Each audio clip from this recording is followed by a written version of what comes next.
And we're on the air. Hi, everybody. Hello. How is everyone? Yeah, I just got the notification on my phone that we are live. So, yeah, this is pre-show talk. I mean, how about that NFL draft going on right now? I have not been paying attention to it, even though I should. Yeah, me too. I've been to work all day, but I'm interested in to get home and see if there's been any movement in the Battle of Berkeley. Let's see.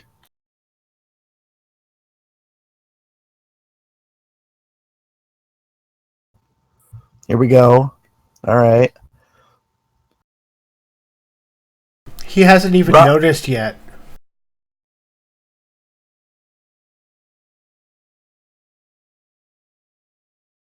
Oh, no, I've noticed. No, I meant him. He didn't notice. Oh, I know. He's so dumb. It's okay. Are we ready to get this thing going? I can't. I mean, all right, so pick one, Myles Garrett, and then Mitchell Trubisky. Not even sure who that is. Solomon Thomas, Leonard Fournette, Corey Davis, Jamal Adams, Mike Williams. Oh, wait, Jamal Adams. That's the one that they wanted, isn't it? No, it isn't. Never mind. Then Christian McCaffrey. Okay. Fun. Whatever. All right. Yeah, let's get started.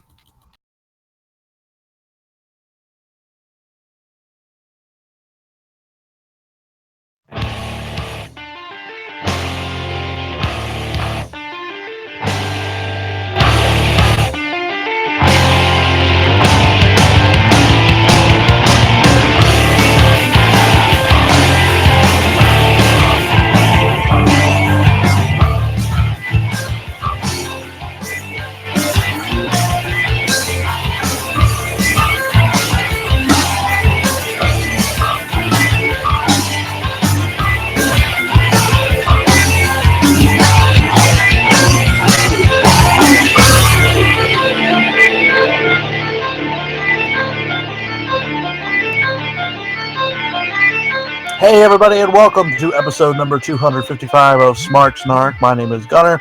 Thank you, podcastthemes.com, for our theme song. Facebook, Twitter, Patreon, all / Smark Snark. And so, yeah, you can go check us out there. And joining us this week is Omega BR. I've got my Do SA in tow. I bet you are. And You know what also, that is, don't you? Say that again? Do SA. Have you heard of this? Have you seen this? Yes, I've had it. I've had it. What are you fucking late night host now?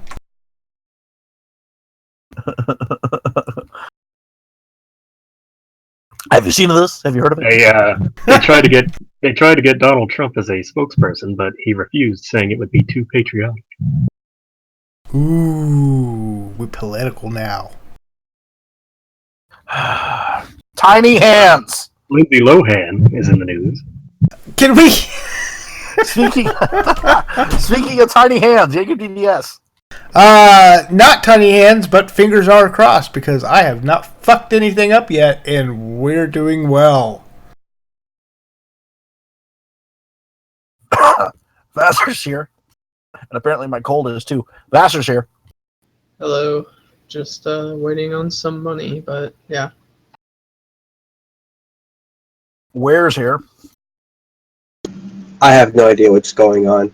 Isn't it fair? We don't either. Nobody does. But it's neat. I'm not gonna lie. It's neat. Alright, let's get started. Here's the news. Newsweek posted a story that Mauro Ranallo and WWE have agreed to mutually part ways, although he'll remain under contract until August 12th. Mauro was quoted as saying it has nothing to do with JBL, and JBL was quoted as taking part in the locker room pranks years ago. But the WWE addressed this behavior, and his past was being brought up because of unfounded rumors.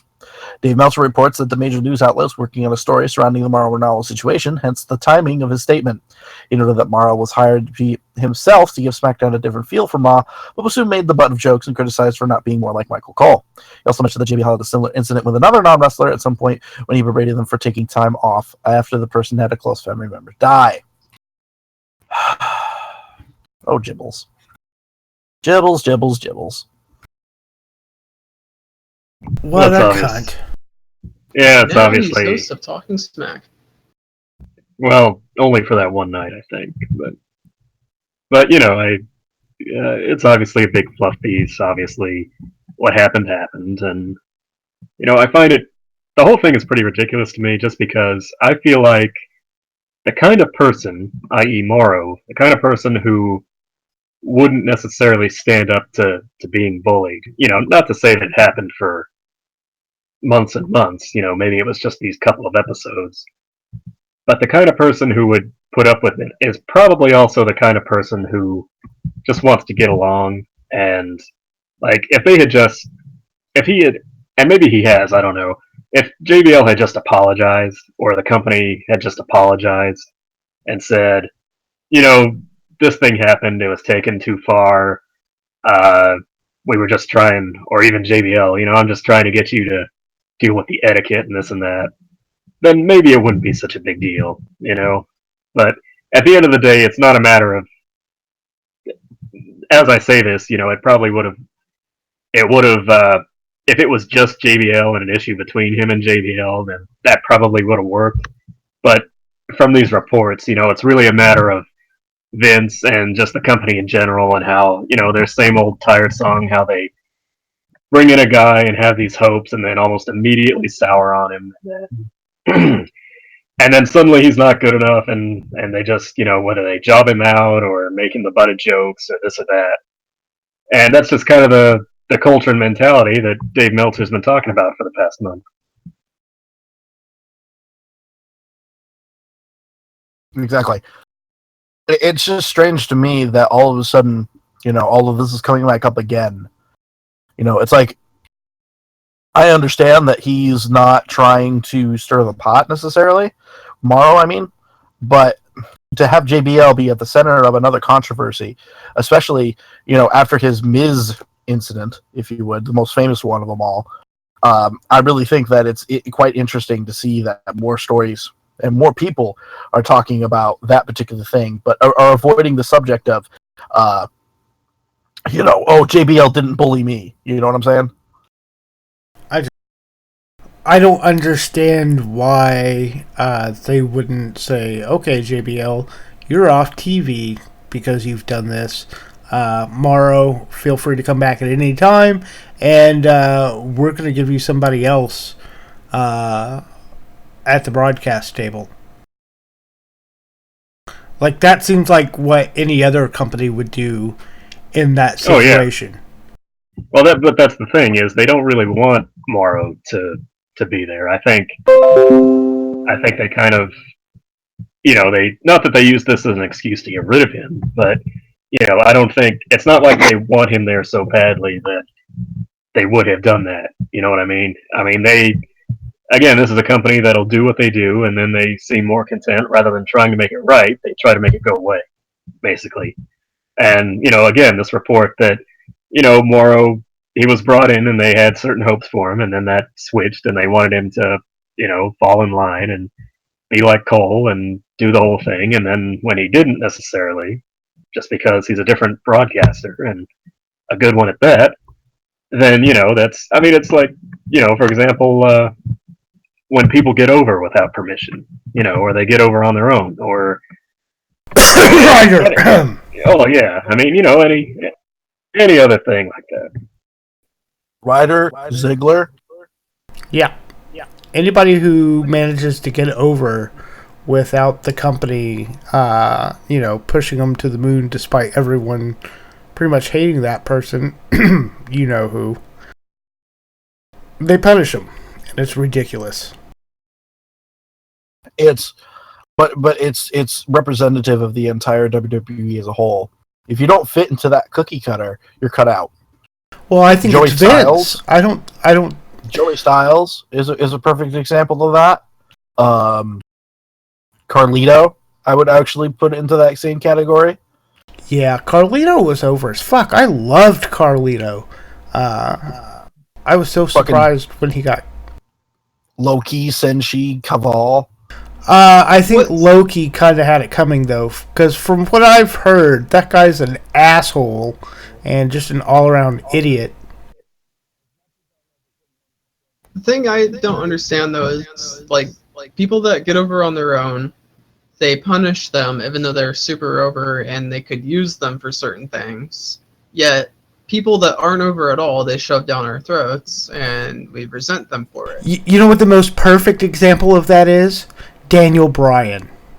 Look at what they did to Daniel Bryan. He got so over, and what did they do? 18 seconds. Well, no. But I would argue that 18 seconds was the start of that. And then He was over before that. He was way over before that.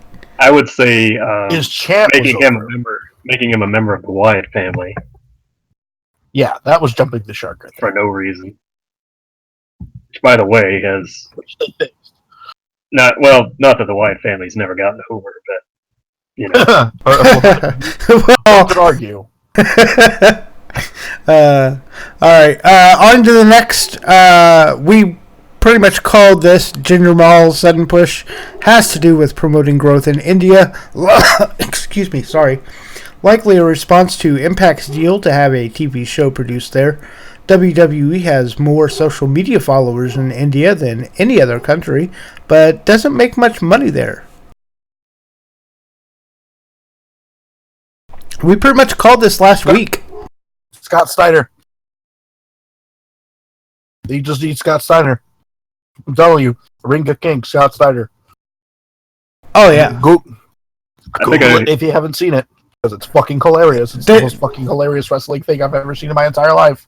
that's the bit where he like rushes at the crowd and the crowd like panics and flees, right?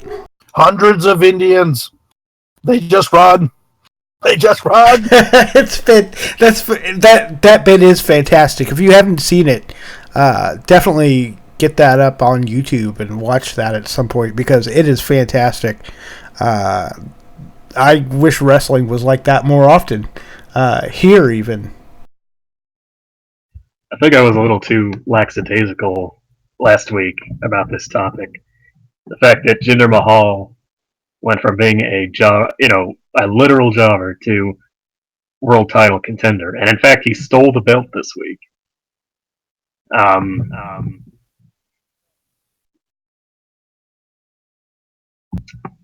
mean, it's not the fact that it won't work, because it might, but it's just the fact that this was obviously a last minute thing, there was no build to it. It's happened, not since, I think, honestly, maybe JBL, going from the APA's Bradshaw to John Bradshaw Layfield. Has there been such a huge jump in Kali. pecking order, Kali. basically? Kali. No, I'd argue Kali. No, he was always... No, they always pushed Kali as a... But not as a main eventer. They pushed him as a big deal, but they never pushed him as a main eventer. I thought they did. I always felt that Kali was like Intercontinental title level, and then all of a sudden he was WWE champion. I figured World they... heavyweight Yeah. champion. Well, I always had the idea. It's kind of like with Big Show, any big guy who's like a big guy, like, freakishly big. They've got to... At some point, you've got to believe they're going to push him to that level, even if they don't maintain it, because, I mean, look, you would think,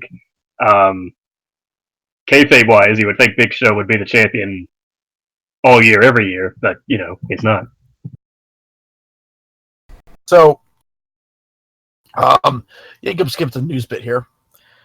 There was a loud argument at Sunday's Impact tapings between Karen Jarrett and a longtime employee, Bob Ryder, apparently over the booking of a hotel room. Apparently, Karen stormed off and Jeff Jarrett loudly confronted Ryder, telling him to leave the taping. It was heated enough that several people thought Ryder was done with the company, but he was present at Impact offices and tweeted that all is well. Crazy Steve gave notice after receiving an offer from WWE, and apparently I will also take part in the WWE physical soon. Not you, the other Gunner. Yes, the other Gunner. The other Gunner. Fuck Gunner. Well, it's still probably fine. My Gunner from another mother. Mister, I read the entirety of your e-fetting and stole all of your gimmick entirely. Let's talk about that for a sec. No, I don't think we should, because A, that is some crazy conspiracy theory you've got going there, and B, probably nobody gives a shit. I don't really care about Karen Jarrett arguing with somebody over a hotel room. I am interested in more people from TNA potentially being scooped up and put in NXT. That interests me because how much longer are they going to be able to keep up what they're doing over there? A little bit longer. Speaking of keeping up, are we sure that this discussion about hotel rooms wasn't a discussion about who's partnering or bunking with who? Wow, that is who gives a shit for one.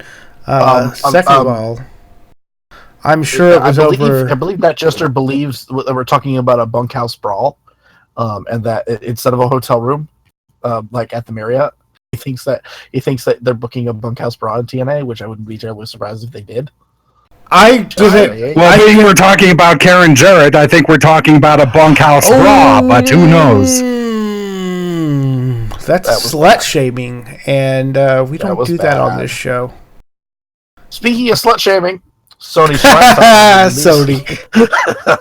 will be releasing a film based on the life of Vince McMahon called Pandemonium. McMahon will reportedly have total say in the final script. Oh my God, McMahon fucking whatchamacallit? It's gonna be garbage. It's gonna be garbage. It's gonna be so much fucking garbage. It's gonna be so good. It's gonna all be about how fucking awesome he is, and there's going to be nothing that will paint him in even the slightest negative light. Period. I want Nicolas Cage to play Steve Austin. I want Nicolas Cage to play Vince McMahon. Current Nicolas Cage to play The Rock. I want Nicolas Cage to play all parts. Can we just have the whole movie? That's the worst pun I've ever heard, by the way, Gunner.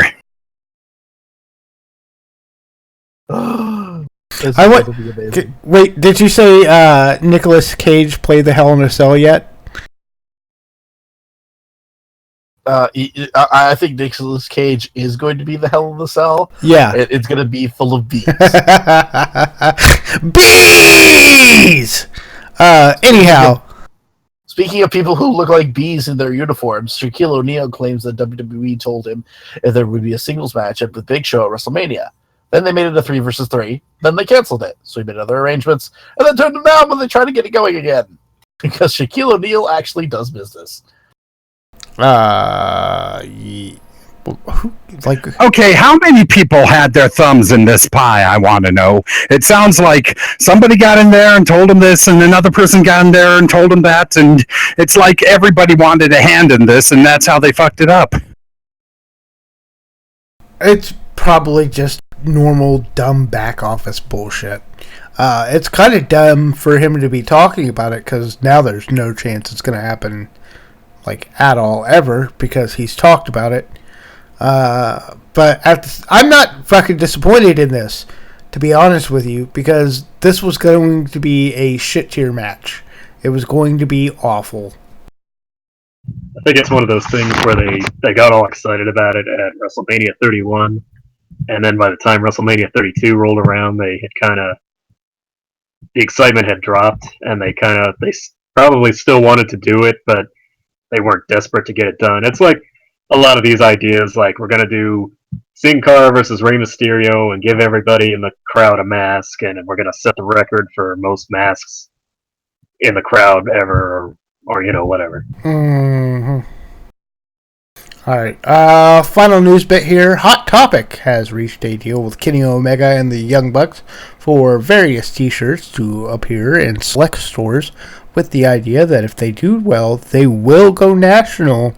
Kenny Omega and the Young Bucks apparently not aware of the internet, where they can just sell shirts and not have to sell shirts next to some guy wearing a bunch of makeup.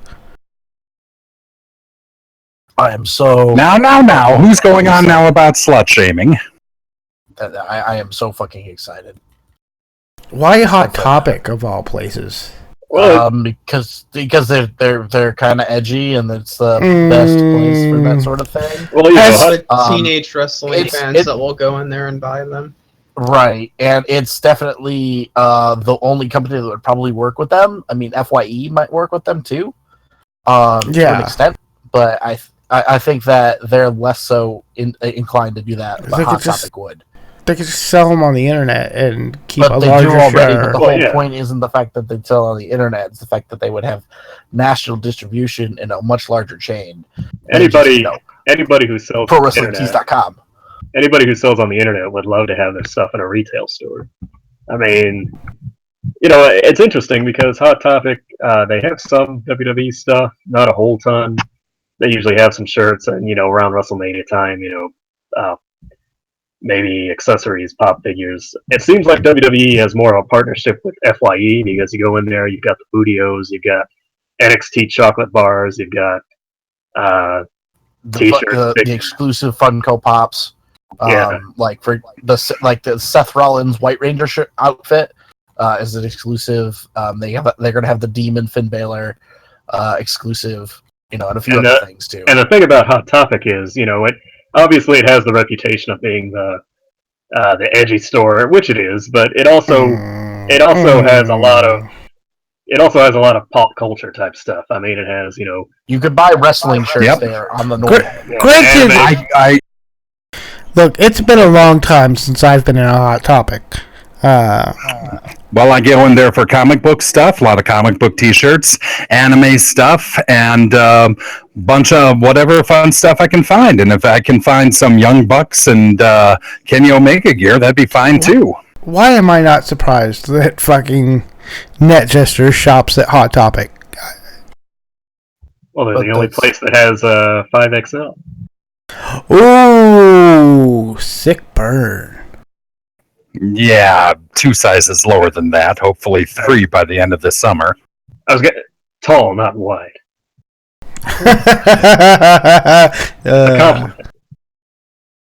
You're a fucking freak, NetJester, you giant son of a bitch.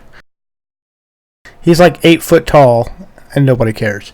That's it if he put on some spray tan, he could probably be a big star in India. Pretty sure that's racist. Let's go to the 15-minute time limit. Payback! Oh, Jesus Christ, why? Can we just skip it? Nobody cares. Nobody does care. They haven't given us a reason to really care. And the Go Home Raw was terrible. It didn't even feel like a Go Home show. As far as selling the pay-per-view, I don't, except for maybe the women's match, I don't think there was one match that really, or one thing they did that really sold what was happening on Sunday. All right, here we go. Miz TV with Finn Balor on the pre-show. I don't care. Enzo Cass versus Gallows Anderson in the pre-show.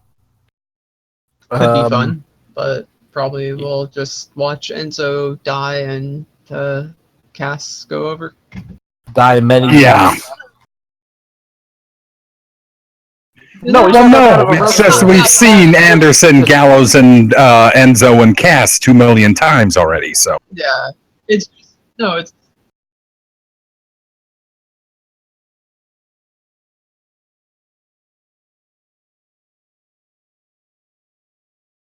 because a lot of people like to watch Enzo get ragdolled all over the place because they just like watching him bump, even though he's probably going to kill himself one of these days. I mean, that's the Ziggler problem, right? Yeah, he's the new Ziggler when it comes to like bumping in crazy ways.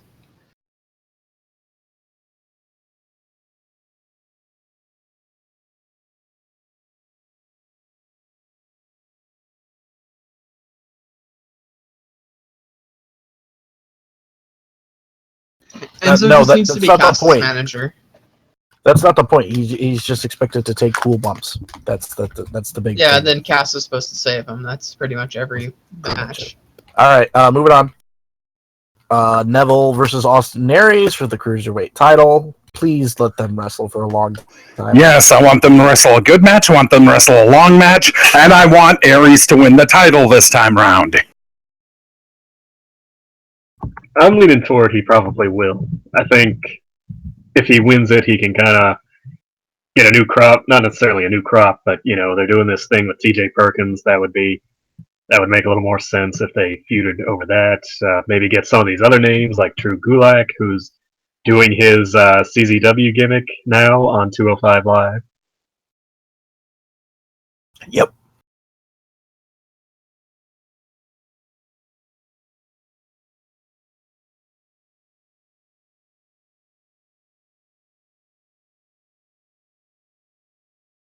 When they don't say that they're 18, when they don't say that they're 18 years old, man, you can't just laugh and say, haha, I'll pretend you said 18. So TJ Perkins. You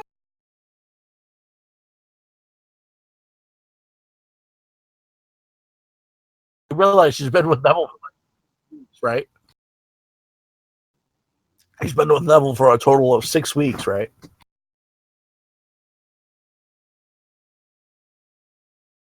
Mm.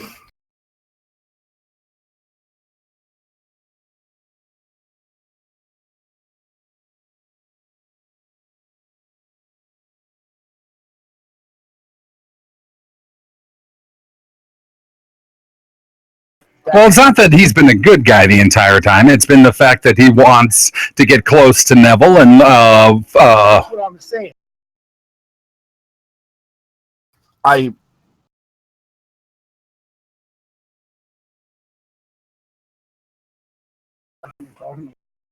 Okay. I can see that happening, but I don't necessarily see that happening in this case. I think Austin Aries wins, and then they foil the two of them. All right. Bayley versus Alexa Bliss for the Raw Women's title. I want Bliss to become the first woman to get both the SmackDown and Raw titles, because Charlotte couldn't do it yet. All signs seem to be pointing to that, given it's in Bayley's hometown and they usually do the hometown denial, but maybe not. I mean, maybe we didn't think Bayley would win at Elimination Chamber or whatever the February show was, and then she did. And there's no shortage of heels, especially if they do this Sasha program.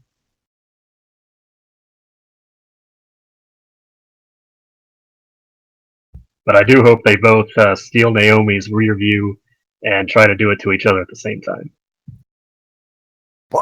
With you in the middle? I don't think anybody would be able to get away with that. Hardy Boys versus Cesaro and Sheamus for the Raw Tag titles. I think the Hardys are going to retain here. Ditto. I think Sheamus and Cesaro might finally.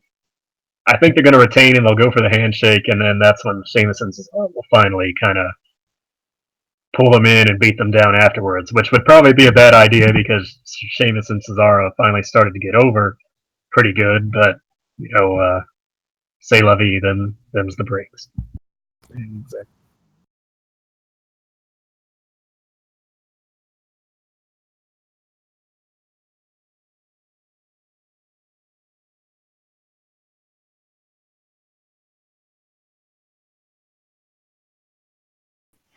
And that's a question I was going to ask next. Are we absolutely positive that we're too early on pulling the trigger on the broken gimmick? Not really. I could see them probably going another month or two and then having Or I could see if they want to push, like after they lose the belts, then they go into the broken gimmick. Matt kind of acts as Jeff's manager since they want to push Jeff in singles. But, they do that thing where Jeff knows Matt's crazy and apologizes for him constantly. And then Matt just goes off on tirades in the back and leads to hilarious things.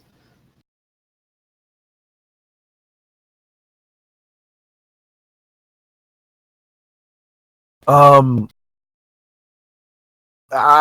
mean, Hardy Boys retain, and then what Faster said essentially.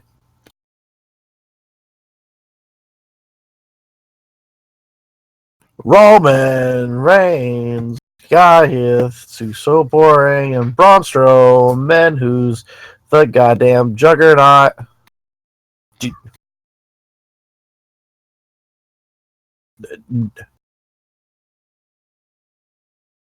No, this is a dumpster fire match.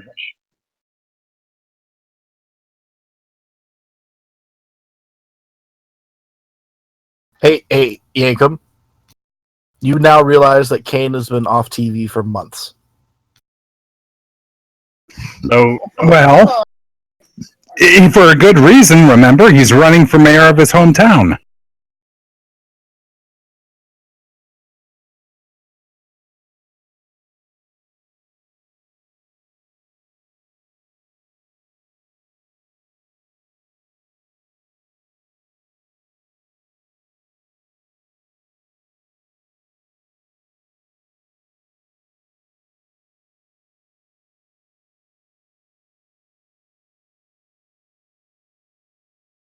well, what are they gonna? Apparently, the plan is to go with Strowman versus Lesnar, possibly even stretching to SummerSlam. So, assuming that's the case, what are they going to do to make sure that Roman isn't totally destroyed, but that Strowman isn't either? Oh, God, we got to put up with this all the way to SummerSlam. Oh. They're both going to fall in. It's going to be a no DQ. It's going to be it's going to be a double loss. Double loss. Yeah. No, it's not a dumpster match. Just the two of them.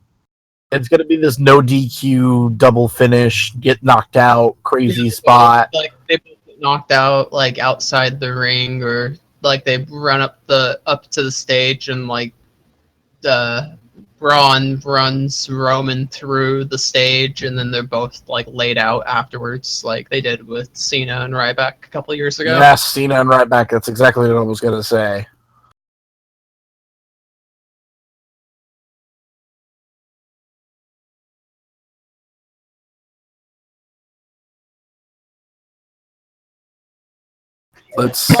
That's too simple for Vincent Kennedy McMahon.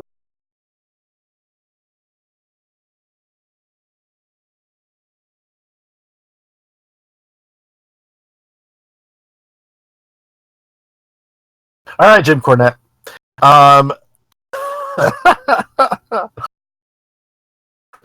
Kevin Owens versus Chris Jericho for the U.S. title. If Jericho wins, he goes to SmackDown. Please don't let Jericho win.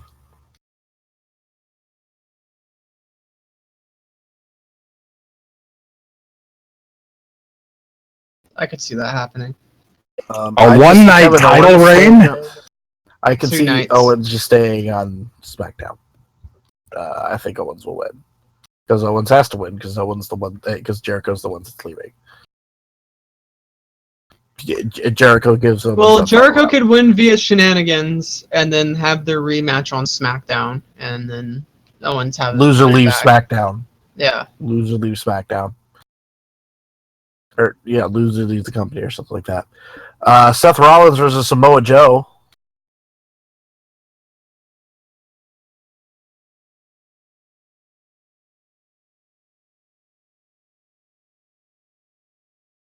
Did you see Seth limping down the ramp on Monday?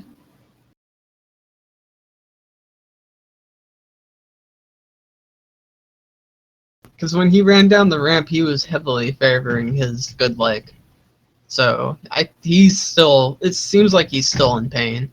even though it's not, his injury wasn't as bad as they had thought, but he's worked a few matches where he's had his leg worked over, so who knows what condition it's in. I hope it is. I hope it's kayfabe and he's just been selling it, but I worry for this.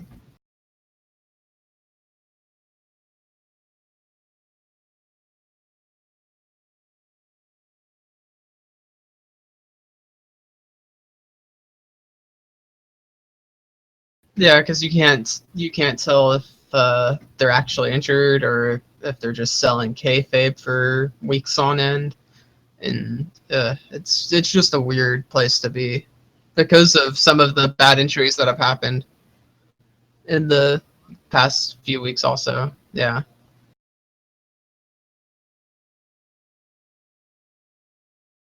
Jericho.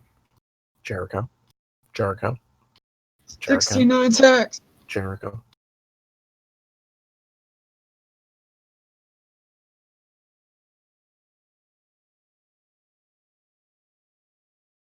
Well, it's the old I'm weak in the neck. I bet you're weak in the neck. Randy Orton versus Bray Wyatt in a non-title House of Horrors match is going to be the main event of this show. And oh dear God, this is going to be bad. It's going to be like a really terrible version of. It's going to be like a really terrible version of the Great War from TNA. Okay, so start here's off in the my. ring, probably go out into the back, and then have like a pre-tape segment where they just kind of sit and do it, and they show all this stuff happening, or they just brawl into the back into like a haunted house that's set up, and they brawl through the back a bunch, and then come back out to the ring and finish the match in the ring. Is it going to be the broken? Is it going to be the Broken Saga, the original Broken video, or is it going to be the electrified cage with the Dudley Boys in TNA? Good God, I'd almost forgotten about that. Thank you for reminding me of that horse shit. Too bad it's not going to be the actual House of Horrors match from, I don't remember what indie, where they had light tubes hanging all throughout the ring and a bunch of tables and other stuff. If I need to find that match, and then, yeah.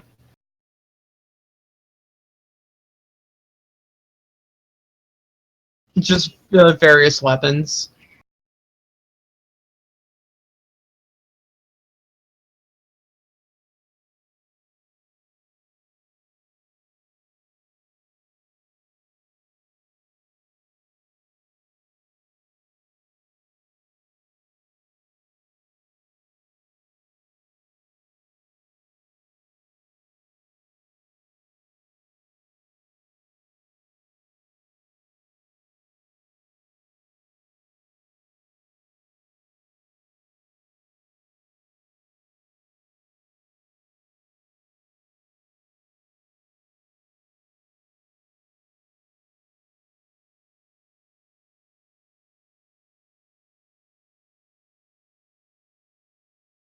Plant. I think they should pull a Spooky's House of jump scares on this and have it start out. Orton goes in and it's a really cheesy haunted house with like a strobe light and a paper skeleton and stuff, and then there's stuff jumping out at him, but he knocks it away, whatever. And then as he goes, and then Wyatt, as he goes in, there are people who look like Wyatt or who are in shrouds or whatever, and they jump out and he takes care of them, and then finally, as he goes deeper in, that's where you start getting like a pit full of cockroaches and. There needs to be a Hall of Mirrors. Oh yeah. Like it's like hanging. Oh my God, we're talking about a funhouse match, a literal they go through a carnival funhouse.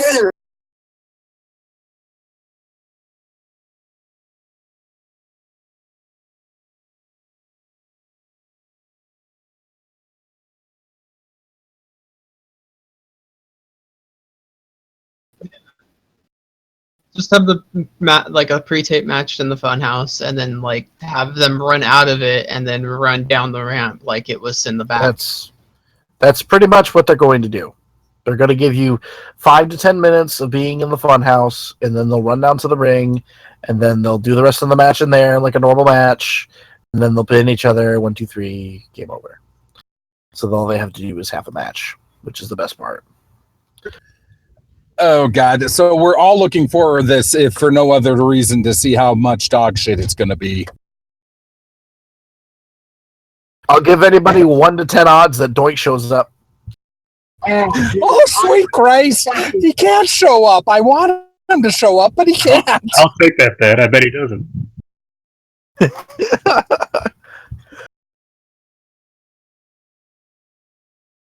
Or like a version of Doink, you know? Himself. It could just be like. Well, it can't be, being he's dead.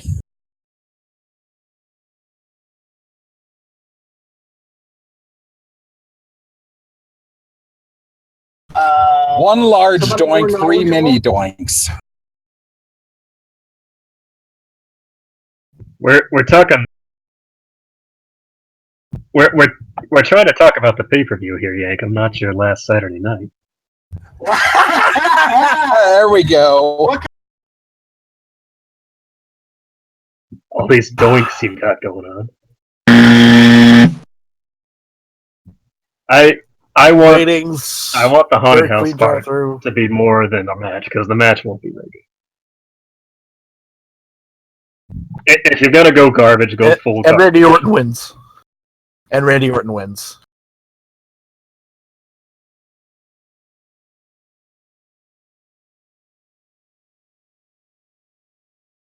Yes, but It's a Jinder's non-title still- match. It's a non-title match. Yes. Somebody's gonna show up in a sheep mask, and it'll be Jinder. No, he'll show up. No, he'll show up in a cow mask.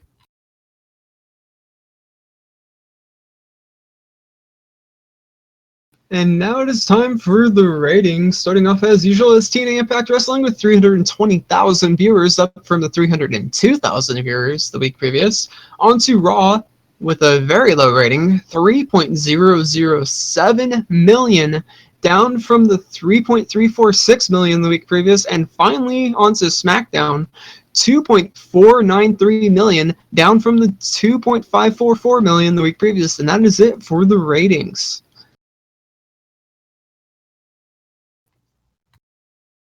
That's you. You.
Violent J and Alex Riley have never been spotted in the same room at the same time ever. And now it is time for This Week in Wrestling with Omega BR. Yes, this week in wrestling history, circa 1980, where an event at the famed Kiel Auditorium in St. Louis, Missouri, saw both the WWF and NWA World titles defended, as the WWF champion Bob Backlund defeated Bulldog Bob Brown, and NWA champion Harley Race defeated Ric Flair. Also on the show, Ken Patera defeated Kevin Von Erich to win the Missouri State Championship. Jump to 1988, where Sting and Lex Luger, managed by Magnum TA, win the third and final Jim Crockett Sr. Memorial Cup Tag Team Tournament in Greensboro, North Carolina, by defeating Tully Blanchard and Arn Anderson. Two-day tournament was filled with bracketing problems, as there were 22 teams in the tournament, and for some odd reason, the Sheep Herders wrestled twice in the second round, defeating Tim Horner and Brad Armstrong, but losing to the Midnight Express. So despite winning the first match, the Sheep Herders did not go to the next round. The tournament, which was started as a multi-promotional event but now was exclusively WCW, would be discarded when Turner Broadcasting purchased the company from the Crockett's. And in 2000, the Prototype defeats Smelly in San Diego, California to win the Ultimate Pro Wrestling Heavyweight title. The Prototype is now better known as John Cena. And that was This Week in Wrestling History.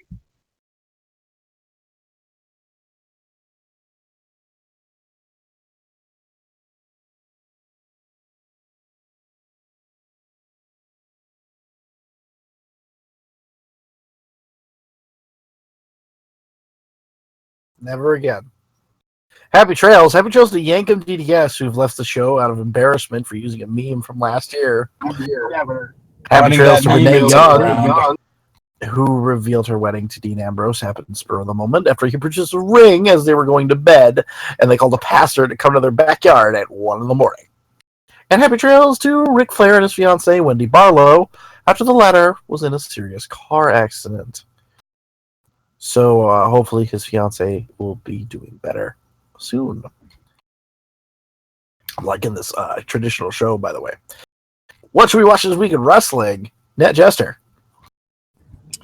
Thank you, and I'm completely blanking at the moment, so I'll go to one of my old favorite standbys.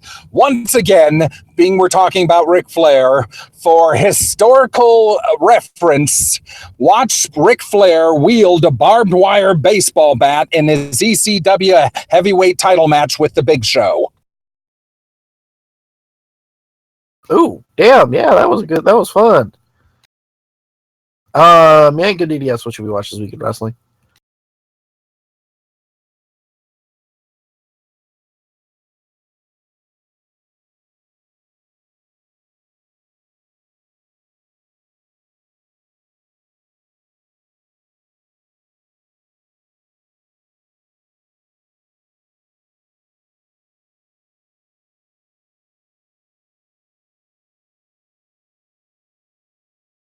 All right, Three and stages of hell. Wow.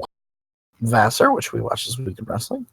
Do you like light tubes? Do you like barbed wire? Do you like stuff that will never happen in a WWE match? Then go watch the IWA Mid-South House of Horrors match between Mean Mitch Page versus Corporal Robinson. Oh God! Yeah. Oh dear God! I've seen that match. Oh God! Why? Yes. Because it's a House of Horrors match.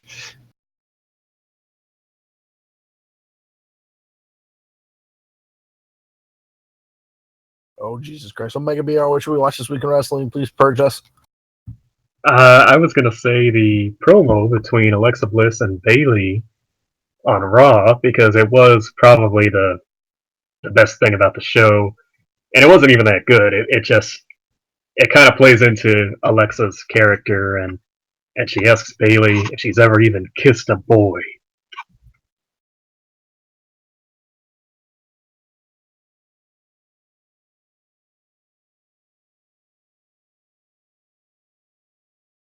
I'm sure they're gonna ruin Bayley now and make it so that she has not kissed a boy. And Well, I'm not getting. Well, I mean,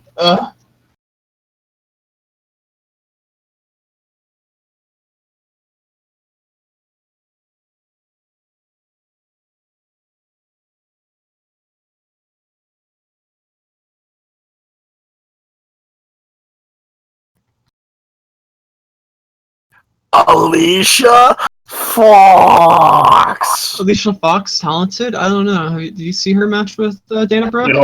It'll end up. Well, Go ahead.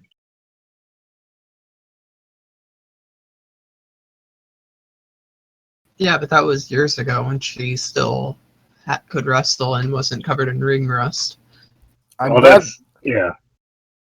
Well, you know, let's yank him. I'm just happy for her now, because now she's with Vacant. You know, Bailey's gonna end up kissing Enzo, and as it happens, he's gonna do that foot shuffling thing that he does. No. I got this one. Bailey is going to end up with Jinder Mahal, and he's going to become her first harem girl or something. Harem prime, whatever. That's no. What should we watch this week in wrestling? From my point of view, Aerostar versus Drago from season 1 of Lucha Underground. I believe it was episode 13. Fucking phenomenal. That was a hell of a good match. Matter of fact, recently I have picked up a Drago mask. A legit worn Drago mask, too. It's green. It's really nice. How much did that run you? $170. Yeah, I've seen him selling them at shows before. Is it one of the? It's one of the rubber latex ones, isn't it? Yep. Yeah.